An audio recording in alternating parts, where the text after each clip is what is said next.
What does it truly mean to be a prince? Not the heir, not the future king, but a child born into royalty, whose every action will be scrutinized by millions.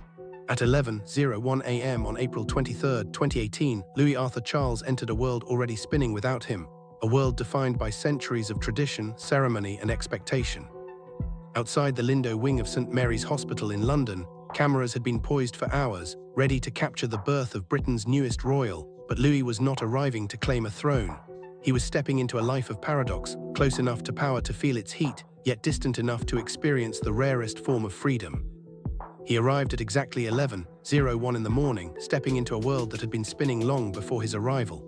Outside the Lindo wing of St. Mary's Hospital in London, a red brick Victorian building completed in 1844 and renowned as the birthplace of Britain's princes, cameras had been poised for hours, journalists and photographers braving the chilly spring air to capture every fleeting moment. Yet Prince Louis Arthur Charles, the third child of William and Catherine, the youngest jewel in the crown of Wales, was not arriving to claim a throne. He was stepping into something far subtler, far more enigmatic, a life lived perpetually in the shadow of royalty, close enough to feel the searing heat of its flame, yet never allowed to burn fully. Born to William, Prince of Wales, and Catherine, Princess of Wales, and a grandson of King Charles III and the late Diana, Princess of Wales, Louis occupies a unique position in the monarchy, fourth in line to the British throne. That number, fourth, shapes everything. It dictates the expectations placed upon him, delineates the freedoms he might one day claim, and establishes his role in the delicate arithmetic of royal succession. Fourths are neither heirs nor entirely free. They are observers, witnesses to the pageantry, privileges, and pressures that accompany their lineage. Louis was born on April 23, 2018, into a dynasty already tested and reshaped within a single generation. His father, William, had been only 15 when his mother, Diana, died tragically in a Paris underpass on August 31, 1997, leaving the world to grieve the most photographed woman of her time, whose funeral drew over 2 million mourners lining the streets of London and a global television audience of nearly 2.5 billion. His uncle Harry, once the grinning, charming second son on ceremonial balconies, would eventually step away from royal duties in 2020, relocating to California and publishing Spare, a memoir that sold over 1 million copies in its first week and offered a sharp critique of the institution.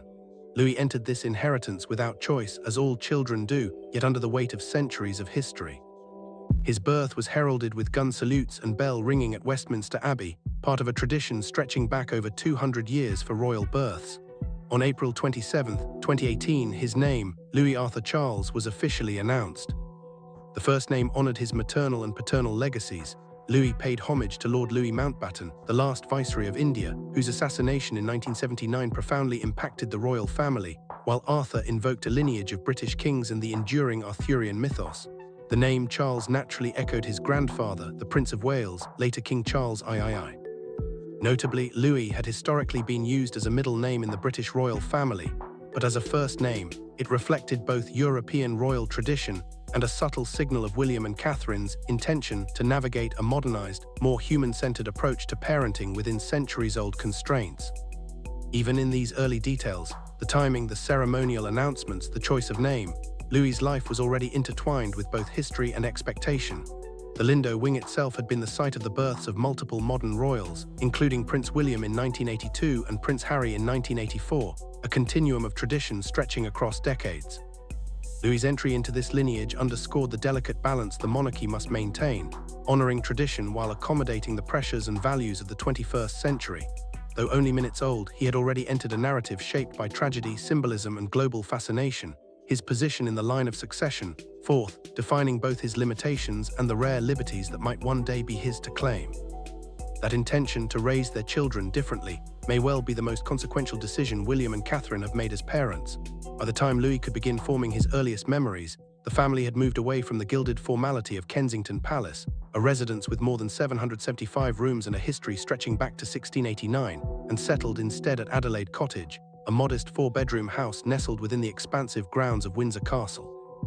Originally constructed in 1831, Adelaide Cottage had been extensively refurbished to provide modern amenities while retaining its historical charm, offering a more intimate and manageable home environment for the children.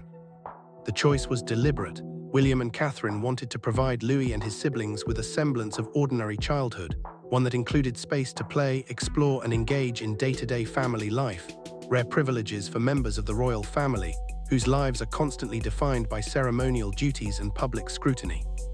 By the fall of 2022, all three children had begun attending Lambrook School, a co-educational preparatory institution set on 52 acres of Berkshire countryside, catering to children aged 3 to 13. The school, located less than 10 miles from Windsor Castle, features extensive sports fields, wooded areas, and outdoor learning facilities, designed to allow royal children to experience a more traditional English upbringing while maintaining the necessary security and discretion.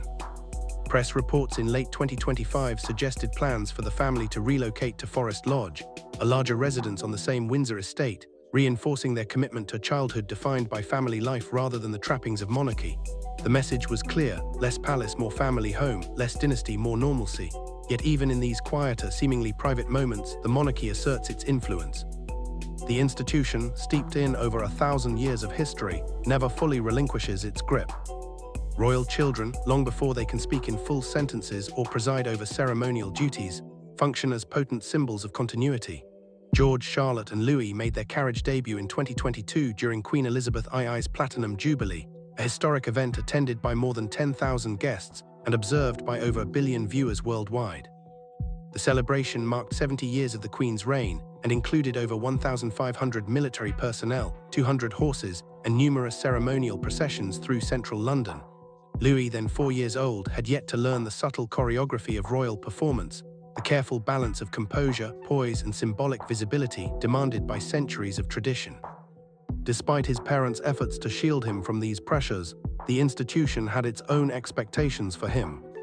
What unfolded during the Jubilee became a viral cultural phenomenon. Louis's reactions to the military flyovers, performed by the Royal Air Force's Red Arrows, who flew in tight formations at speeds exceeding 400 miles per hour, were entirely unrestrained. He covered his ears against the deafening roar of the jets, stuck out his tongue in playful delight, and even shielded his mother's face in mock exasperation. His older siblings, George and Charlotte, exchanged amused glances, a mixture of bemusement and affection, as their younger brother broke the rigid mold of ceremonial composure. Images captured that day spread rapidly across social media platforms, reaching millions within hours. The moment resonated precisely because it was authentic, a rare glimpse of spontaneity in a world dominated by meticulous choreography and media training. Louis, in that instant, became not just a royal child, but a symbol of youthful humanity in the midst of centuries of tradition. In an era defined by meticulously curated palaces, protocol-driven appearances, and intensive media training, Louis was, in that moment, simply a 4-year-old overwhelmed by the roar of RAF jets streaking across the London sky. The Red Arrows, the Royal Air Force's aerobatic team, flew in precise formations at speeds exceeding 400 miles per hour, leaving trails of red, white, and blue smoke behind them. Photographer Chris Jackson later recalled chuckling behind his camera as Louis covered his ears, blissfully unaware of the historical significance of the balcony moment, a rare appearance that marked one of Queen Elizabeth II's final public engagements before her passing. The image captured the perfect tension between centuries of royal expectation and the spontaneous humanity of childhood. The following year, during King Charles II's coronation on May 6, 2023, Louis once again captivated the public imagination. Amid the grandeur of Westminster Abbey, the pageantry of gilded robes, ceremonial scepters, and hundreds of attending dignitaries, Louis danced, waved, and even yawned, a moment of unpolished charm that seemed to democratize the spectacle.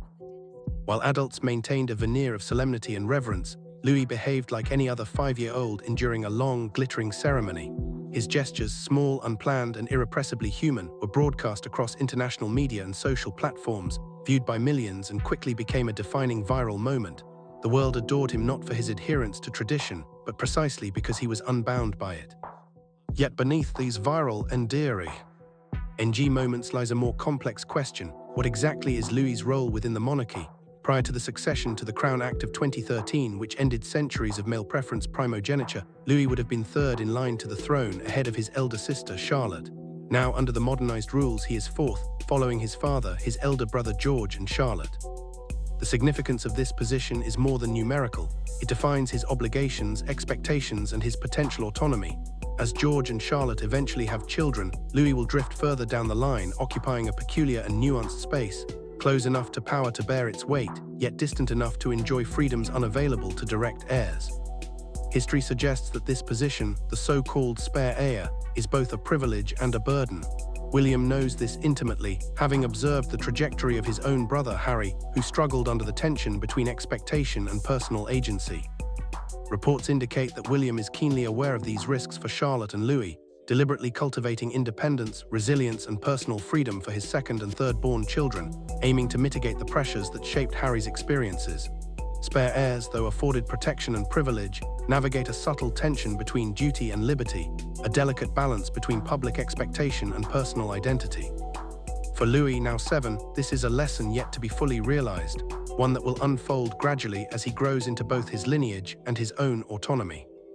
At 7 years old, Louis's world is a carefully orchestrated blend of normalcy and tradition, a rare balance for a child born into the British monarchy, one of the oldest hereditary institutions in the world, tracing its lineage over 1,000 years.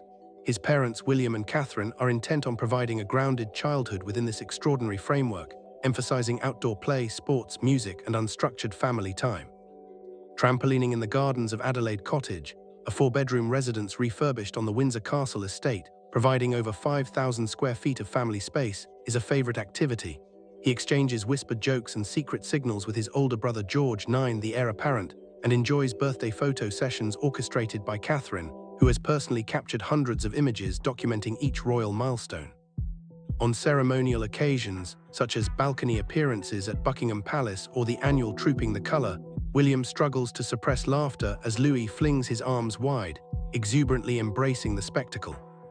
These balcony appearances are not mere pageantry. Trooping the Colour alone involves more than 1,400 military personnel, 200 horses, and multiple flyovers by the Royal Air Force, including the Red Arrow's aerobatic team traveling at speeds exceeding 400 miles per hour.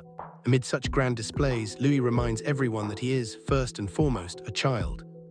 Outwardly, it appears to be a happy, protected upbringing, but the monarchy, with its centuries of ceremonial authority and public scrutiny, looms quietly in the background.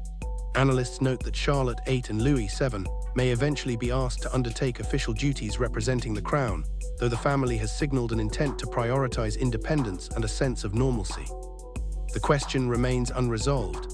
Will Louis embrace the structured path of a working royal, attending hundreds of public events annually, or will he enjoy the carefully cultivated freedom William and Catherine are deliberately constructing? During the 2025 Trooping the Colour, Louis lingered on the balcony, turning to give the crowd one final cheeky wave. The moment was captured by dozens of photographers and broadcast worldwide, reaching millions via television and social media. Beneath the charm of that wave lies an instinctive understanding. This is a boy who senses the world is watching, yet he has not yet learned the caution his father absorbed so early in life. The public gaze, once invited, is inescapable, a lesson writ large in the experiences of Diana and William. Diana's funeral in 1997 drew an estimated 2.5 billion viewers globally, highlighting the inescapable attention royal children inherit. Louis Arthur Charles is 7, a child who delights in trampolines, shares secretive exchanges with his brother, and expresses pure, unfiltered joy in spontaneous balcony antics. He is not the heir. He occupies a distinct, protected, and potentially liberating position within the monarchy. What the institution will demand of him as he matures, how much he will willingly offer, and whether the freedoms his parents are working so diligently to preserve will survive the gravitational pull of royal tradition, all remain open questions. As the youngest of William and Catherine's 3 children, Louis is afforded a level of protection and discretion unavailable to heirs, yet he remains intimately entwined in the machinery of monarchy. Each public appearance, from Jubilee processions attended by tens of thousands to balcony waves viewed by millions globally, shapes him in subtle ways. The narrative of his life is still unfolding, balancing history, duty, and the personal agency that his parents hope will allow him to grow into adulthood both free and resilient within the framework of one of the world's most scrutinized families. If you want to see how Louis grows, balances childhood and royal life, and navigates a path between freedom and duty, make sure to hit that subscribe button and stay with us, because his story is far from over, and every moment is shaping the future of the British monarchy.